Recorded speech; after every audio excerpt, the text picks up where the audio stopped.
Shalom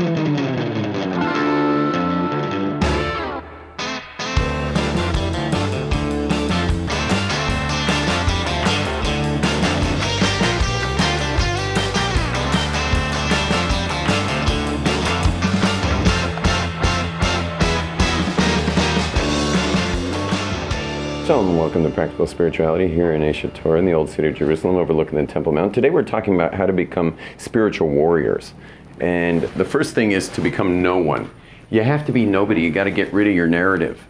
And getting rid of your narrative is not the easiest thing in the world to do, but it's really important to get rid of your narrative. And anyway, it only makes your life better to get rid of your narrative.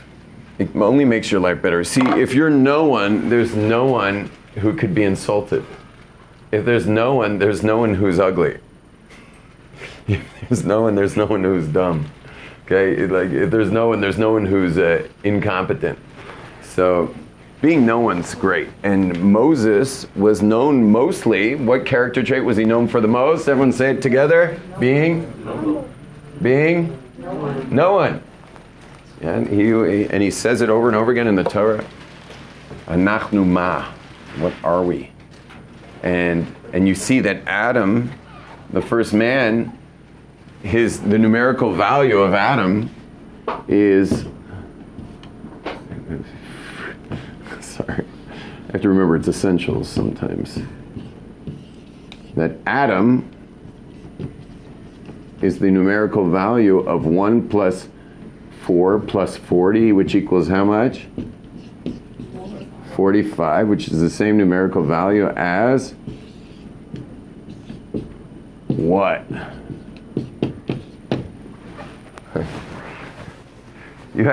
You want to be a what? You want to be a question mark, and you want to treat everything with a what? Like, what is that? And what's this all about? And it's just, you're just a questioner. Because why? Because you don't know what the world's about, and if you don't ask the word what and point to every single thing and ask it if it's your mother, you're never going to figure out anything. You got to ask and ask and ask. And it makes me insane when people give like doctors or lawyers or, when they give these people respect. By the way, I don't mind giving them respect, but you give a Talmud Chacham respect, because a Talmud Chacham has the equivalent of 50 PhDs. It's like, oh, I'm so happy this guy has spent the last 30 years staring at corneas. But like, slicha, I know people staring at mufflers for 30 years, they don't get any respect. And so, because this guy stares at corneas, he gets a respect, or this other guy stares at people's,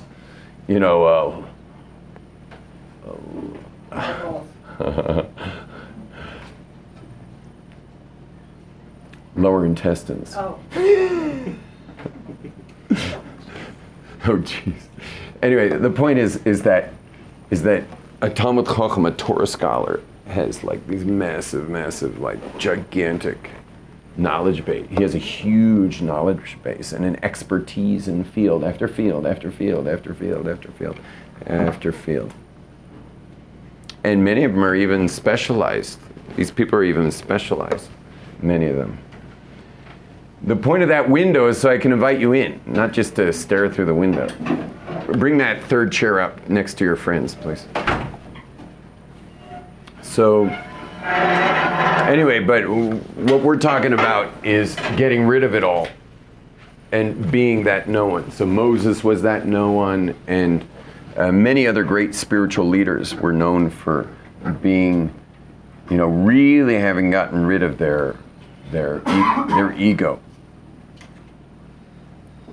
And it's important, especially for Gentiles, to hear this. Not that you're Gentiles, but there are plenty of Gentiles watch this. Because once in a while I'll get a comment that I'm arrogant. But it's always a Gentile saying so, because they have the wrong definition of arrogance, the wrong definition of humility. The Jewish definition, or the Gentile definition of humility, is that you're nothing. The Jewish definition of humility is that you are awesome, and God made you that way. You're great, and God made you great. Because you're created in the image of God. And God works through you, especially when you're no one. And you can be highly dynamic and extremely effective in your life, powerfully, but humbly powerful. And be that channel for God to pour through you. And as much as you shine that light, as long as it's God shining his light through you, you are being humble. As much as you shine it. And you may get a lot of accolades when you're shining your light. You may get a lot of money when you're shining your light. You may get, the good stuff tends to come the way of people who shine their light. And you can distinguish someone who shines their light because God's shining through them, between them and people who are just trying to charm or impress. So people who are just like attention vampires trying to suck your admiration out of you. You can tell when people are doing that. But the scary thing is so many of us, our self-image, I mean, what do you think your self-image is? I mean, the big one or the safe one? Which one? Which self-image you going with? The big one that God made, or the safe one that you made? And then you'd wonder, why do you even keep a self-image around? Why would you keep a self-image around if it's nothing but misery? And the self-image makes you miserable. Like, why would you even keep that around? Why would you bother with it? And the answer is a scary answer, and I hate to say the answer, but I'm used to saying scary things. So the scary answer is because you're scared to death of being no one. Because if you were no one, it would remind you of a time in your life when you probably felt like a nobody, which is very different than being known. That it probably reminds you of some childhood time where you looked out with those big kid eyes and looked at a world full of people who were all someones, and you felt like a nobody because you were a nobody compared to them. You were inarticulate, clumsy, undeveloped, totally incompetent in any particular matter. And you knew it. And what's weird about it is even the higher IQ, usually the more they knew it. Because you really knew it. Because you were smart and you saw everyone else as someone and you're not. And ever since then, you're just trying to grab at something that would make you look good in the eyes of others, as opposed to letting God pour his divine nuclear energy through your body and through your soul, and let the divine inspiration shine through you. So no one is no small step here. This is a very important key to having divine inspiration. Now, how exactly you get rid of the someone that you are, that's the other question is, well, okay, Rabbi, I'm sold, but how? How do I do it? And so I can give you various ways to do it. Some are even legal. So one way is to become someone who's a dedicated meditator. Another way is to put yourself in the line of fire of a seminar leader like myself, but you don't have to come to my seminar. Put yourself in the line of fire of a seminar leader who's going to rip you to shreds. Meaning the narrative, not you. You he's going to build. Your narrative, it's going through a shredder, which is where it belongs. I'm sure you had, God knows what happened to you. I'm sure several therapists have already stamped it. But it's over now. It's not going on anymore. Move on. Stop playing the victim. Start living the life that God creates.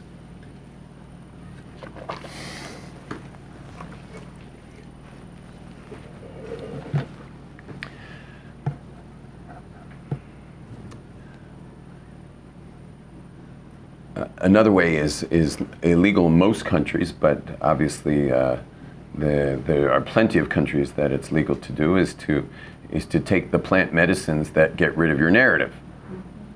There are plant medicines that became amazingly popular in the US during the 1960s that are excellent at getting rid of your narrative. I mean, it's scary as anything. I mean, it's certainly frightening, but you know what? Even people I've heard had the most frightening experiences of all were the most grateful afterwards. Because, I mean, what exactly were they facing if not themselves during those frightening hours? Was it not themselves? It wasn't that there was any other stimulus. But facing your narrative that way is also, it's a pretty intense and courageous thing to do, and obviously, you know, there's questions of legality and stuff. And so what do we mention? Meditations, seminars, plant medicine work.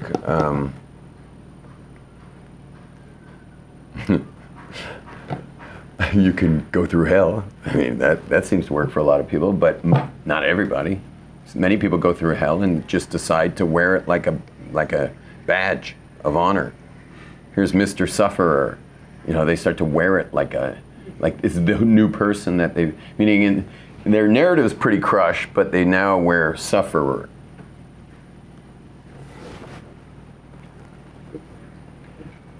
But anyway, but that's the point, is to get to no one. I would mention other things like fasting and stuff, but I don't think it's very good for our generation to be doing these kind of self-deprecating things like fasting and speech fasts.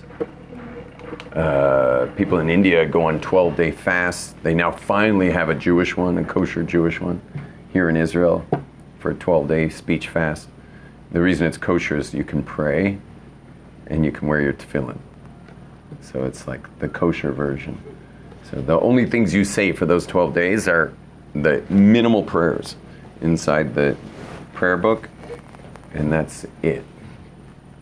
And there's many other things that you can do. Oh, another way to get rid of your narrative is to travel. Like, go bump yourself up against the world and watch it do its sandpaper ritual. Yeah, it will sand off, you know, whoever you thought you were. Means nothing to people when you're in some foreign country. I mean, it just doesn't mean anything. And of course, you're going to tell everyone the first week who you are. Maybe the second week, but by the third week, you're already, who cares who I am at this point? You know, let's just let's get to know the people in this country I've found myself in, without having to indoctrinate them in your whole story. But you do that for a couple months. That's what Abraham was told to do. Abraham was told, get out and go discover something. Go to where no one knows you, and don't tell them who you are either.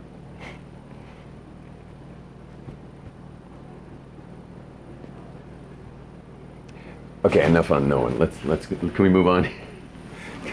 That was no one, but it really will do the job. Okay, the next thing is to study Torah. And when I say study Torah, I mean the revealed and perhaps even more importantly,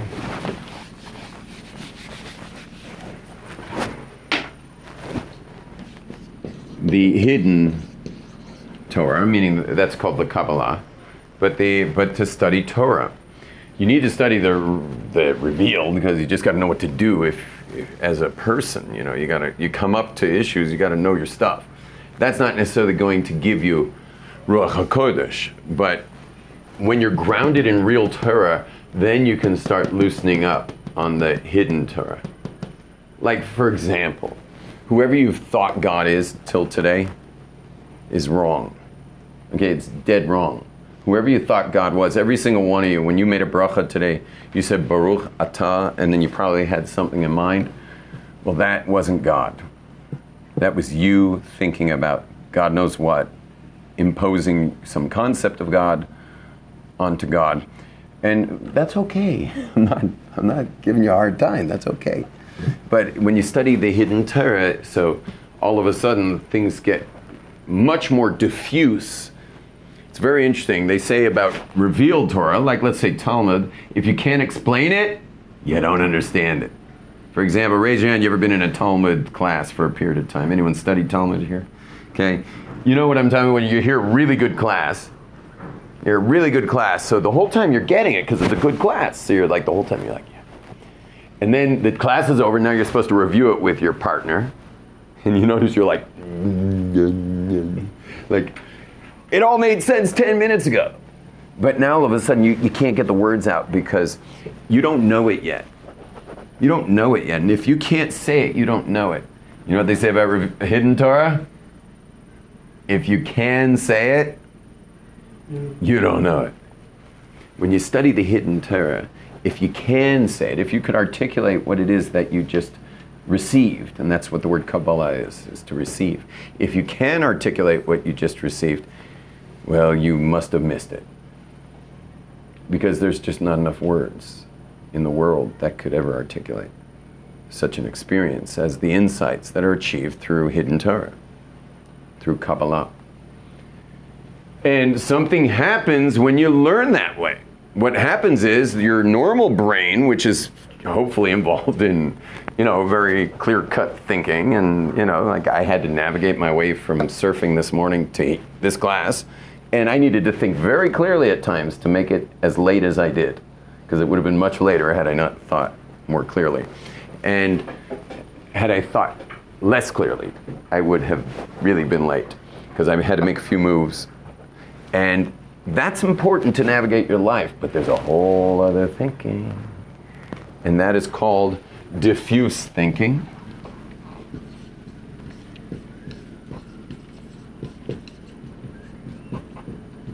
And diffuse thinking is the way mystics think of things. Things are much more associative.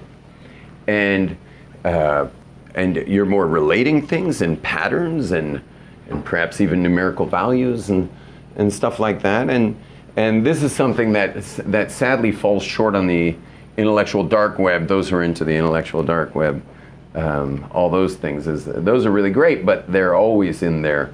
What's the opposite of diffuse thinking? How would you say that? Clear-cut thinking, what would you call that? Analytical. Yeah, maybe analytical thinking. That's the term of that part of the brain, by the way. The left brain is called the analytical brain, while the right brain is called the associative brain.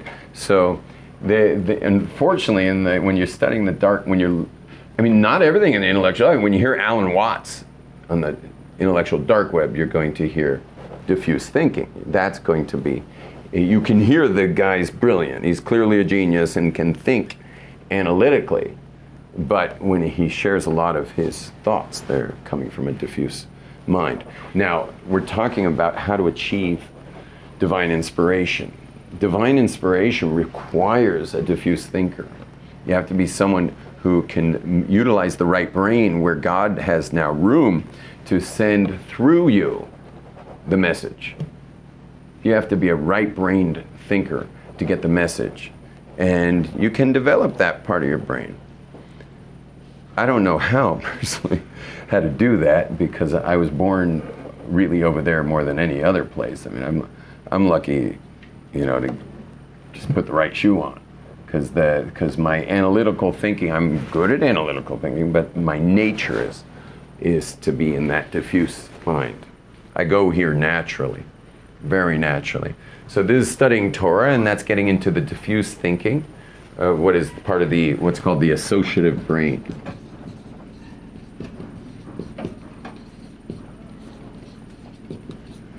And other tricks to that is to get rid of your relationship with time when you can. Obviously that doesn't mean missing appointments or being irresponsible, but if you can get rid of time, get rid of time. Let's say, for example, it's a Shabbos meal. So let the Shabbos meal stretch into the 3, 4, 5 hour range, if possible. Let's say you're going to pray.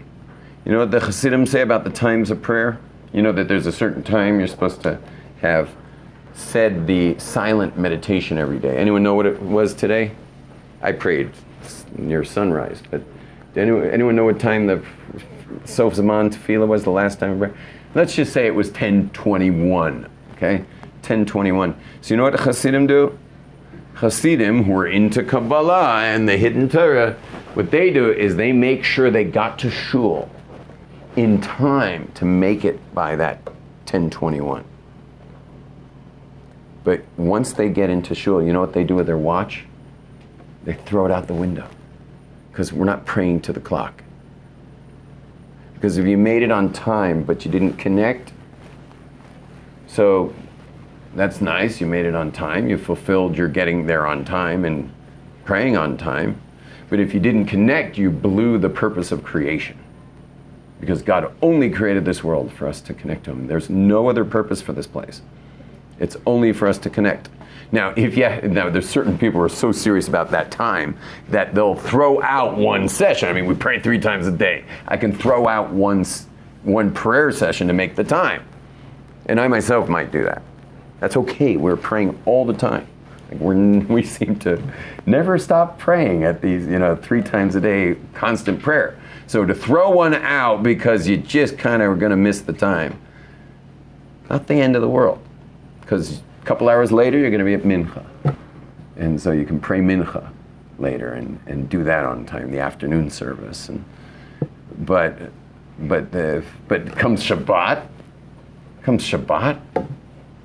you're going to pray 8 o'clock on Shabbat. Like, that's your day. I mean, that's not optional to have a disconnected prayer because you're too busy dotting your I's and crossing your T's. That prayer is not a throwaway because of the timing. You have to, get yourself to shul in time that you can do what you got to do to connect. But stop looking at the clock while you're doing that.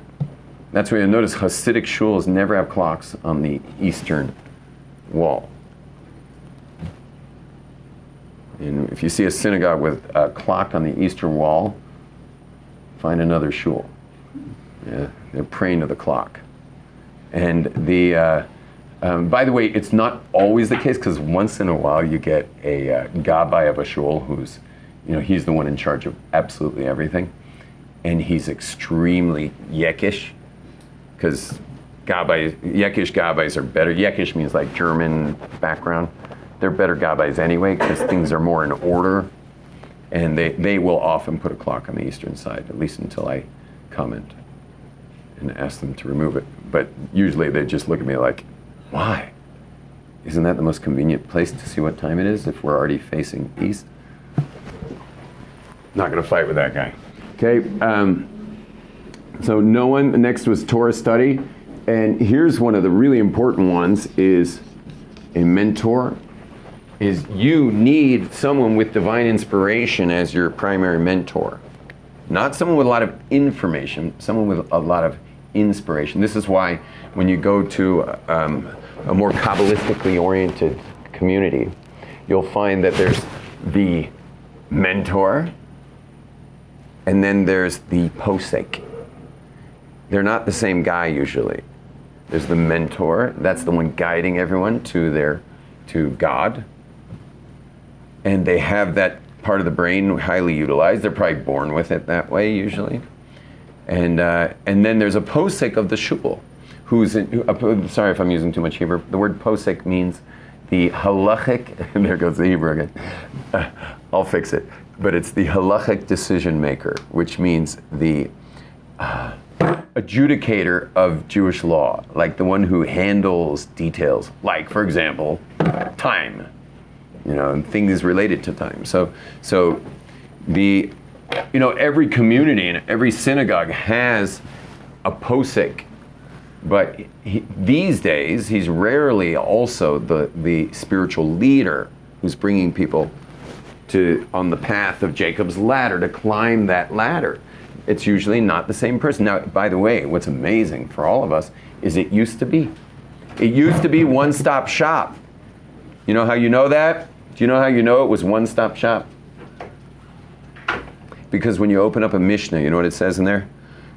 It says, Rabbi Meir says this, and Rabbi Shimon says this, and Rabbi Yochanan says this. And you know what happens when you open the Zohar?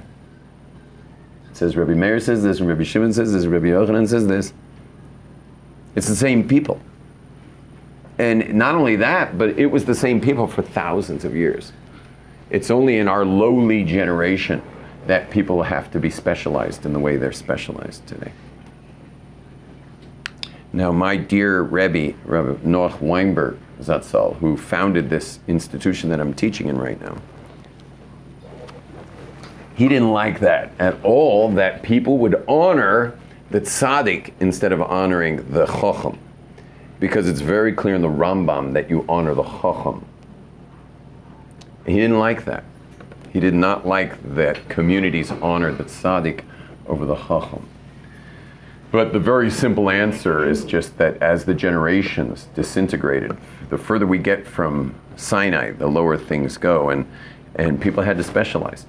And so there's people who are specialized in spirituality, and there's people who are specialized in, the great myriads of details of halacha. By the way, I hesitate to say great myriads of details when describing the halacha, because which do you think has more information, the Kabbalah or the halacha? Which one has more?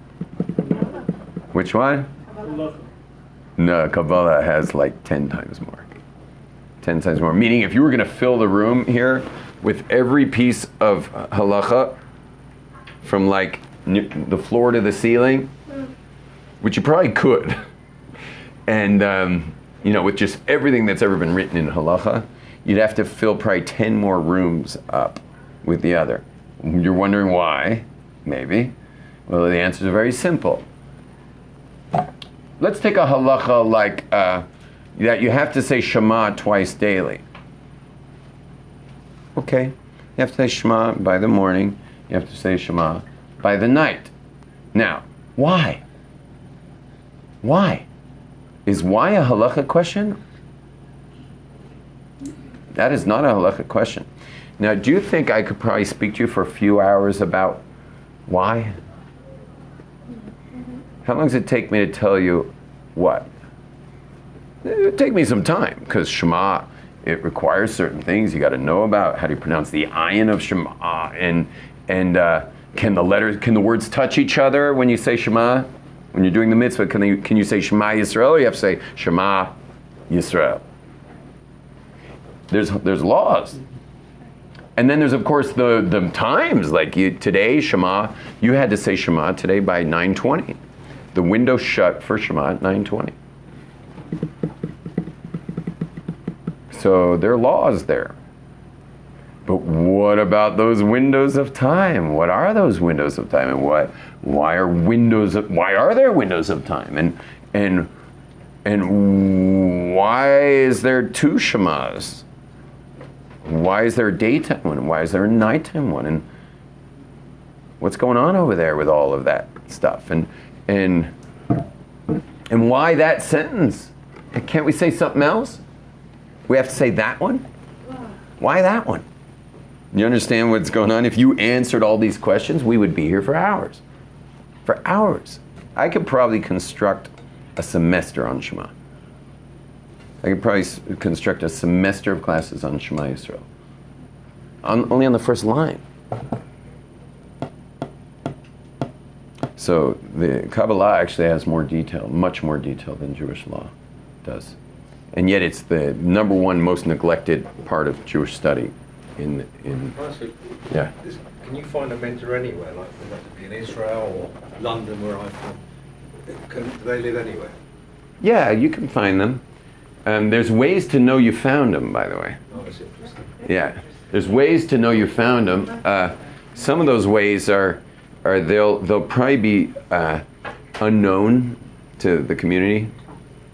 How do you find them then? Not easy. You gotta pray. Right. You gotta pray to find. There's no shortcuts. Not a lot of shortcuts, especially once you meet them.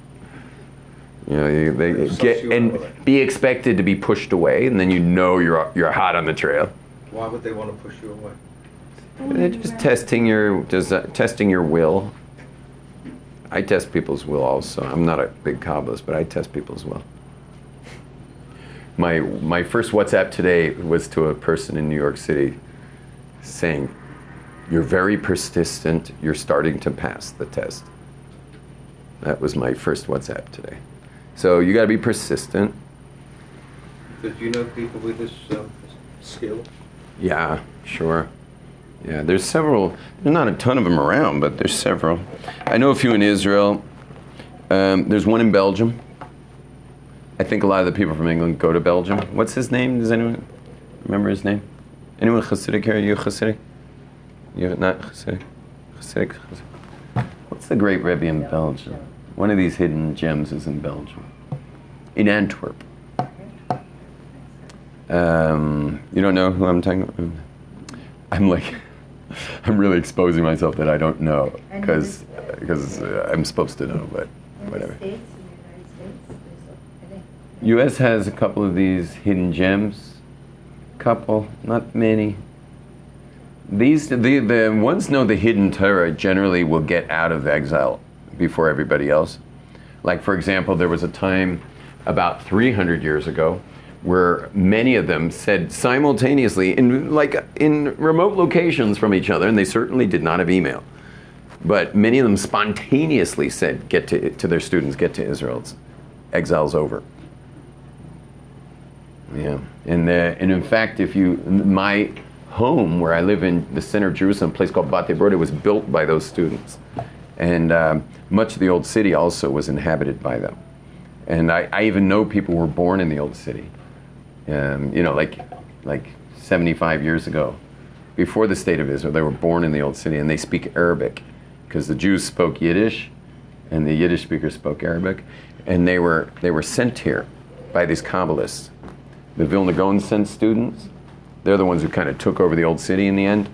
The Baal Shem Tov sent students. The Ben Ish Chai from Iraq, I think, sent students, and it was all spontaneous. They just realized, the exile part of the Roman exile is over, and they sent their students here. So it's a little harder to find them outside of Israel, but they exist. New York's a little sparse. One person in New York who's pretty known, actually, who's one of these people, is Rabbi Moshe Weinberger, who lives in Woodmere in the 5 towns of Long Island. He's one of these people. He's not so secret, but I'm sure he's got some kind of secret life going on that happening in the wee hours of the morning and stuff. Believe me, he's not sleeping in. But he's an interesting one, because not only is he this great Rebbe, but he's a YU laureate professor, did you know that? He's a major intellectual in Shiva University, which is pretty interesting. That he's very high up in the academic world, very high up in the Torah world, and also one of these mentors. Can women have a rabbi mentor, or does it have to be? There are women actually who have this as well. There's one in the old city. Yeah, my wife sometimes goes to her meditations. Her name is Yehudit Schneider, and she has her organization is called A Still Small Voice. And she's one of these people too. Yeah, but here I am talking about the hidden ones on live feed. But I'm not worried about it, because even if you know who they are, they're going to test you. What was her name I again? mean, you don't just get to go in and sit in the front row. There's a pecking order. But, also, one thing you got to know, you got to come in there with body armor, because sometimes you have these nudniks who follow them around, and they have really sharp elbows. And so you just totally ignore them and keep focused on the person that you're getting the mentoring from. The mentor ignores them. And if they could tell you, and sometimes will tell you, just ignore them. Ignore these people who are hanging around me, and, stay focused. There's the one I'm connected to is in Jerusalem. His name is Rabbi. He's in Beitar now. He moved to Beitar. His name is Rabbi Shalom Friedman. He's available on Thursday nights to hear his class or to go there for Shabbos. And that's Thursday night class. I haven't been in a while. What am I doing this Thursday night? Oh boy. I don't even know what I'm doing, but hopefully I'm going to the Rebbe. In Beitar. You've been to Rev Friedman? I never took you to Rev Friedman. What kind of mentor am I? Yeah, Rebbe Friedman's one of them. And then there's the Amshin of a Rebbe. The Amshin of a Rebbe is another one. And there's many more, and some are Sephardic, and some are Litvish, and some are Hasidic, and yeah, you can find them. Okay, moving on. Divine inspiration.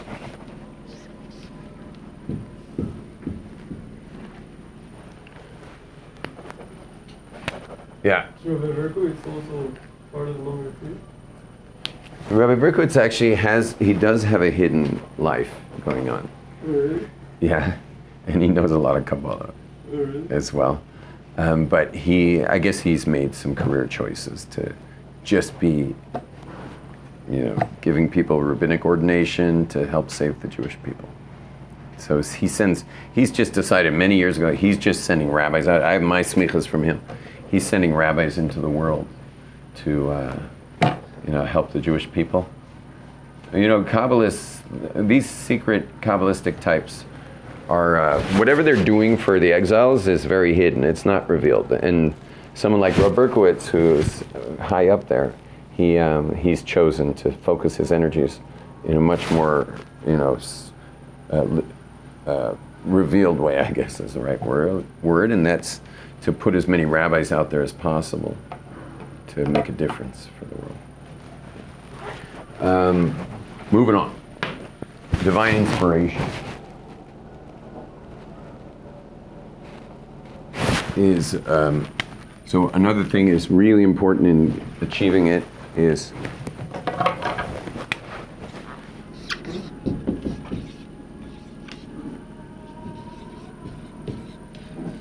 wilderness. It's under the word wild. Sorry. Is wilderness. And that is that you have to spend time outside the realm of the human, population. You have to spend time out there. And that's called in Hebrew, by no coincidence, that's called midbar, which is the word midbar is spelled like this. I think it may be a comma instead of midbar. I don't know. Midbar means desert. Desert has one S or two S? Sorry, I don't mean it means wilderness. And it also means, midbar also means to speak midaber.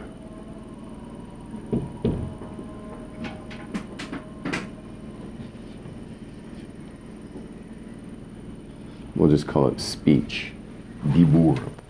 And in the midbar, the reason why the word for wilderness and the word for speech are the same word, like the exact same spelling, is because when you go into the wilderness, there's no other influence out there. Nothing's influencing you. And all that's left is your own voice. And that voice of yours now is potentially a vessel for God to speak through you. And that is generally how many of the famous people in the Jewish world that had God speaking through them, otherwise known as prophecy, they spent a lot of time in the wilderness. And if you look at Abraham was a shepherd, he spent his time in the wilderness. Isaac spent his time in the wilderness. Jacob spent his time in the wilderness. Moses spent his time in the wilderness. Aaron was a shepherd, he spent his time in the wilderness. Aaron in the end wound up leading the Jewish people, but so he wound up in a big position of power, but he was ultimately a shepherd in his years. And Joseph was a shepherd, and even King David, when he met Goliath, what was he doing over there? He was shepherding. And what we notice is that people who have this greatness have spent time by themselves in the wilderness, where no one else is talking. And there's another thing that you will not find in the wilderness, and that is institutions. There's no, institution of the wilderness. And it's also, it's kind of interesting. The wilderness is often horizontal, especially the desert, and the ocean's extremely horizontal, and it's just space. And there's space there, and there's space for yourself, and there's patience that comes, and after a while you can clean out all the influences that you've had. You know, we are highly influenced people living in our metropolises and in our communities, and with our parents' voices in our heads, and our teachers' voices in our heads, and the government's voices in our heads, and the advertisement voices in our heads, and the media's voices in our heads. And it's like, which voice is yours? Like, where's your voice? The mentors hear God's voice today. What's that? The mentors hear God's voice. Men? Mentors. What about the mentors? Do they hear God's voice today? You know, I can't answer that. I can't answer that. If they did, they wouldn't tell you, and they wouldn't tell me either. I have an interesting phenomenon. Is why do Christians keep hearing God's voice? Every time I meet a Christian, they're like, God told me, you know. And I meet Jews who are like, you know, many of them 10 times more dedicated than the Christian guy. And not always. Sometimes the Christian guy is more dedicated than the Jewish guys. But I meet many Jews 10 times more dedicated than these guys, and they never told me what God said. And not only that, I've had a lot of these Christians come and tell me what God told them. And then they discover Judaism, so they like kind of stop being Christian, and they convert to Judaism, and God stops talking to them. I guess, because they never again told me what God said. So can someone here explain to me why it is that Christians keep telling me that God told them this, that, and the other, and Jews never say things like that? I think they want to believe that God is telling them that. I don't know. Could be. I think they want to believe it, and they believe it to the point that they're going to articulate something that they have read, or something that they've studied or heard from someone else, and they want to believe that, you know. Maybe they're hearing their thoughts Possible. and believing them to be prime directives from God. Does anyone else have, does anyone know? I mean, yeah, what do you got? They equate their conscience to God. Oh, maybe. That's not so far off, by the way. I mean, you wouldn't have if there wasn't a God, you wouldn't have a conscience. And if you think about the conscience is a voice. And that voice is, you know, talking up a lot. Okay, we're going to wrap this up in a moment. It reminded me of something about,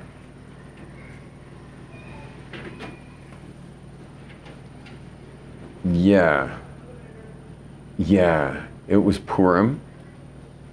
There was a really drunk Litvak, which is a yeshiva-style person. He was really drunk, and he fell in my arms crying.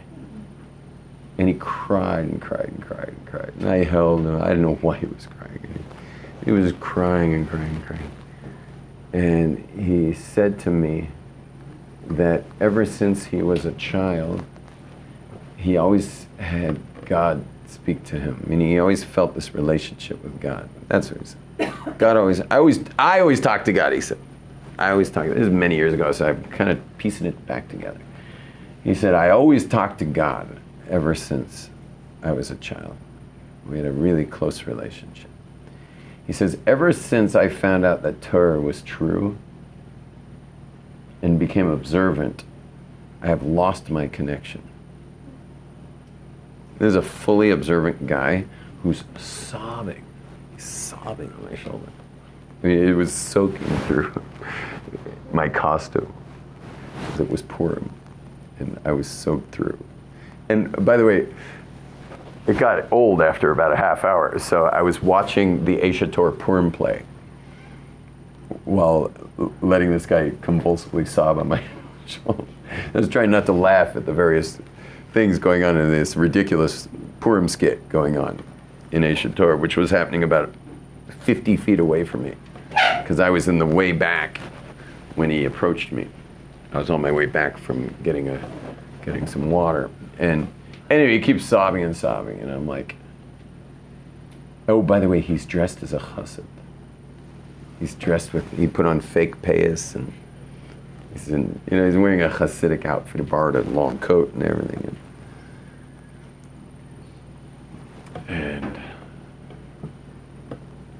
And here he was mourning his loss of connection. I said to him that you can become a chassid. Become a chassid. And he starts crying even harder. And I'm like, did I say the wrong thing? I'm so sorry. And he says, no. He says, my wife won't let me. Bah. And he just kept crying.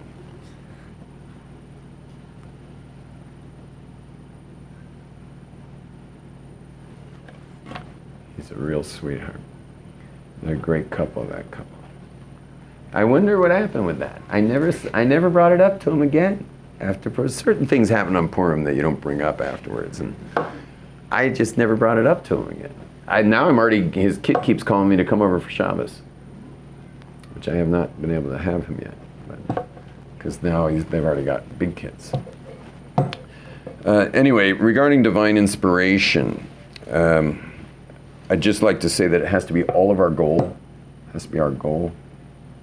It's not for special people. It's for you. You may never achieve it, but you're not absolved from doing everything you can to achieve it. I only gave 4 steps. There's more steps, but you got to do it. Like I spent, you know how much time I spent in the wilderness? I spent 6 to 8 hours a day in the wilderness for 12 years, every single day, for 12 years straight. 6 to 8 hours a day in the wilderness for 12 years straight. Like, if I've achieved anything, it was probably from that. You know, like that was serious. I paid serious dues on the wilderness business. And now, of course, today I can only do it for now it's probably 6 to 8 hours a week, maybe 10 hours a week. I get to be in the wilderness, and I'm a very busy person, but that's not optional. It's not optional to not be in the wilderness. Like, that's a non-negotiable. Missing my hours in the wilderness every week. I've never skipped a week. I mean, if I had to skip a week because whatever, it was holomoid. Yeah, but I'm saying if I could do it, I do it. It's a chok v'lo yavor. It's not an option. That's not like an extra or some luxury.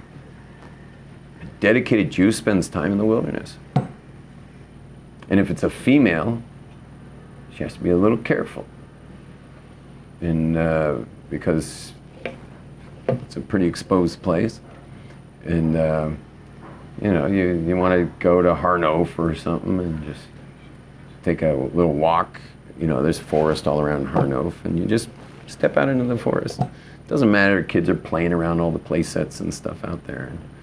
But there's places, and you can be a more courageous woman. I don't want some woman like saying, oh, Rabbi Glazer said disappear into the wilderness and bye, honey, and finding herself in trouble. So anyway, but this includes the women.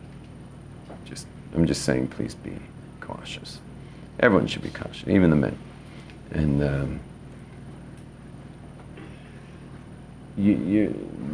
anyway, I've said this a million times, but intense spiritual development it's not a luxury. It is why we're here. That's why you came. That's what God put you here for. You're not like some extra in someone else's movie, okay? And you're certainly, like, if you're one of these like super conventional Jews, you're going to be so busted when you get upstairs. And God's going to be like, what was that? And what are you going to do? Blame your parents or the community, or who are you going to blame? Like, you were put here. You were put here only to connect to God. That's the only reason you're here. And how you'll achieve that will be through many relationships, and how you'll achieve that will be through many struggles, and how you'll achieve that will be a lot of suffering. How you'll achieve that will be, God knows what you'll have to go through. Which means that's all part of it, obviously, but the point of it all was to connect. to be a vessel for that connection. And that requires serious dedication and commitment. And it's going to cost time, and it's going to cost money, and it's going to cost loss of sense of self sometimes. But if you want to get anywhere with that, if you want to get anywhere with what you came for, well, and that's serious. You gotta get that. These are not options. You can't be one of these conventional Jews. And if people would stick their nose up to you being a little unconventional let's say you're part of this whole very conventional world, you know, the people who say everything was very nice, you know what I'm talking about? How was Shabbos? Very nice. How was the wedding? Very nice. How was lunch? Very nice. What do you think of the new couple? Very nice. You know, if you're part of that world, so then, and they're not going to understand you being one of these spiritual people who's like moved beyond the very nice world. So you do it secretly, that's all. No one needs to know. No one needs to know. It's your private life. You do things on the down low. And it's better on the down low. And there's so many things I'm up to that in my spiritual life I never would share. I wouldn't share with any of you. I don't even share it with my wife. I mean, if she asked me, I would. But, you know, it's you and God. You know, these are you and God things. And no one needs to know anything about it. And you can come back and people say, where were you? You can say, I can't tell you, but it was very nice. Shalom, everybody.